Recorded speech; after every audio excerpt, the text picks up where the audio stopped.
Welcome to the Grand Prix 24/7 podcast, your weekly insight into the world of Formula One.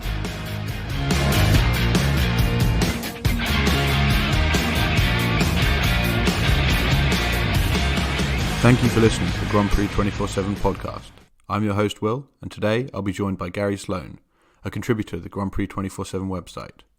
Garry has a vast background in Formula One, especially on the business side, and I thought it'd be interesting to talk about some of the upcoming things off the track facing Formula One in the next few months. So I guess before we get started really on some of the topics that we discussed earlier, it'd just be great if you could kind of give our listeners a little bit of background on your career and the work that you've done in Formula One in the past. Well, I've been a very passionate Formula One fan for, I have to say, over 40 years. During that time, as much as I enjoyed the racing and followed it, I was equally intrigued by the growth of the sport as a business under the circus master Bernie Ecclestone. So I've always been involved in business myself, so I equally was interested in that. And then from that, I had a background in fraud investigation, not committing it. And I sort of tallied up the three things, going digging for a good story, the business side of Formula One, and probably its underbelly and murky side, and maybe some of the less savoury things that go on. And that led to the accumulation of the book. Fascinating. And you currently do the Inside the Pit Lane column on the Grand Prix 24/7 website. So I guess the place to start was obviously this is in itself a completely unprecedented season within Formula One. We obviously travelled to Melbourne for the first race of the season and then were unable to get going due to the outbreak of the coronavirus. And I just wanted to get your stand on this season, kind of the logistical achievement by Liberty Media to make it work, and also just some of the financial ramifications of no fans and the delay that happened, and the fact that we aren't going to get as many races perhaps they previously wanted. Yeah, I mean, it's unprecedented times we're in. It's very hard to quantify a lot of it. I think the first thing to say is that Liberty, to be fair to them, probably have pulled off what many folk, including myself, thought wasn't possible, which was to go and travel around all these countries during a pandemic with all the restrictions. So I think on their part, of course, it was, without underestimating, it was probably survival. They needed to get a season going. They could have survived financially for the year. They've got enough back in there, and they have their banks over a stranglehold the way their debts are signed up. But it was really the teams that provide their product. They were going into meltdown, and we could have quite easily lost 4 teams, no problem whatsoever. So they really had to pull all the stops out, and they've been successful in that. But it's come at a cost to them. I mean, 20% of the revenue they get from hosting fees from the circuits. But the circuits can only afford to pay the hosting fees, firstly, if the government's by and large underwriting them, and they can sell tickets. And without the fans, Liberty were faced in a situation where they had to waive a lot of the hosting fees. And then we got to the situation where we had to go racing elsewhere. They got to pay the circuits. So instead of receiving money, they're paying the circuits to host the races. So it's had a dramatic effect on their bottom line. And they're not really that profitable as such in Formula One. So I think it's just a case for them really to get through the year. And do you think that these costs that they're kind of going to end up incurring as a result of this truncated season, do you think that's part of the decision perhaps to go to Saudi Arabia next season and extend the calendar to 23 races, and we hear that they have these aims for 25 as well? I don't think it's anything to do with the pandemic. That ball was in motion long before the pandemic. I mean, Liberty Media has this aggressive standpoint of increasing the number of races on the calendar, which has its opposition from the teams in terms of burnout. But in terms of going to the circuits like Saudi Arabia, I mean, personally, I hope that, Ecclestone, basically the previous owner, CVC Capital, said to him, maximise the revenue, because they wanted to take as much out of the sport and then sell it on. And so Ecclestone went to a lot of countries that maybe have a question mark over them morally, and he went there because they could pay these just huge fees. So Saudi Arabia and countries like that coming onto the circuit, it's like we've seen this year with the European circuits, some of the great heritage and history. Liberty's claiming to try and balance the new circuits against the heritage, and I can understand that. And they need to go to countries like Vietnam and other places around the world. But I don't think we can put it in the pandemic. It's purely about the fees. I mean, Vietnam, interestingly, not funded by the Vietnamese government, but by a private individual, paying in the region of $50 million. Saudi are paying about $60 million. These are astronomical sums of money, nothing like the European circuits can compete with. No, and I suppose, as you say, that is really the balance that they need to strike. And it'll be interesting to see if they're able to do that, especially now that potentially they've kind of opened Pandora's box a little bit with regards to some of these European circuits and some of the more traditional ones. But I guess on a more broader point about Liberty Media, we're kind of 3 years into their ownership of Formula One now, and I think we've seen some rather drastic changes in the way they just conduct themselves in comparison to Bernie Ecclestone and his ownership. But what's your overall impression of the way that Liberty have kind of worked in their opening 3 years in charge? To be honest, I think Liberty didn't really have a clue what they were buying. They were blindsided by the TV side to it. And they own the Atlantic Braves baseball team, which is part of the Major League Baseball series in America, which is all fairly well run, and the teams all are fairly harmonious in how they deal. So I don't think they realised what they were buying in terms of the product was supplied by 10 teams, which, Ron Dennis didn't call it the Piranha Club for no reason. So I think, and they bought the series without being allowed to do proper due diligence. So there was quite a lot that came out the woodwork for them. So I think, and they had this rather naive approach that they would just go to all these destination cities and everything would be wonderful. The TV money would follow. To be fair to them, they have evolved. They have got to grips, and I think we've got to give them credit for the signing the new Concord Agreement, and all the things that should be positive about that, budget caps, new regulations. So I think they're on the right track. And I mean, a big thing was there wasn't racing in their blood. They're TV media people, and I think Ross Brawn coming on board, brings that element to it. Now we've got Dominic, I can never pronounce his name. Dominicali. Yeah. He's coming on board now. So I think that's a huge step forward. I think that they've got a stable base to work from now. But it's what they'll do with the TV. They've got this balance. I mean, it's 40% of their revenues, and they've got the balance between pay TV or free to air. And for them, they get more revenue from the pay TV, but it's expensive eyeballs, which then damages the sponsorship side. I think they'll continue going down the pay TV road. I mean, if you take on their own backyard in America, I mean, they're looking. One of their big competitors there is Disney. Disney have the rights to the National Football League. To put it into context, they only have the rights on a Monday night, so it's like the highlights, and they pay $2 billion a year. And now they're going to try and get the Sunday night highlights and pay something like $3 billion. So that's kind of where Liberty's head is. It's about the finances. With those sort of monies involved, then they hope. And then, of course, they'll pass that down to the teams, which should make the teams more financially stable. So that's kind of their thinking, and they're hoping. The sponsors are less important to Liberty Media than they are to the teams. But I think Liberty's hoping that if they put the show on, then the sponsors will follow. And I suppose a big part of the kind of financial health of the sport going forward is the impending budget cap, which is going to come in for the start of the 2021 season, and then also the 2022 regulations, which are less, I suppose, related to the budget cap, but more to the actual spectacle of the sport. And there's obviously been a push there to make a kind of more dynamic and entertaining racing product.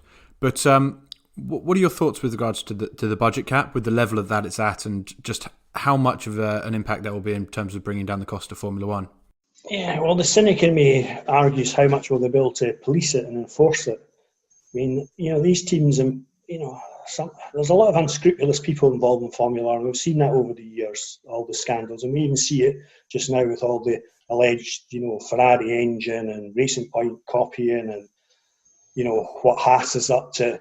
So Formula One teams can employ the best engineers and aerodynamicists and PR people, lawyers, so why would they not employ the best accountants and circumvent some of the rules? I know that's a rather negative viewpoint, but that's what may happen in practice, that they put more into the engine development, which is not part of the budget cut. They go way around it. On the general principle, I mean, there's two schools of thought.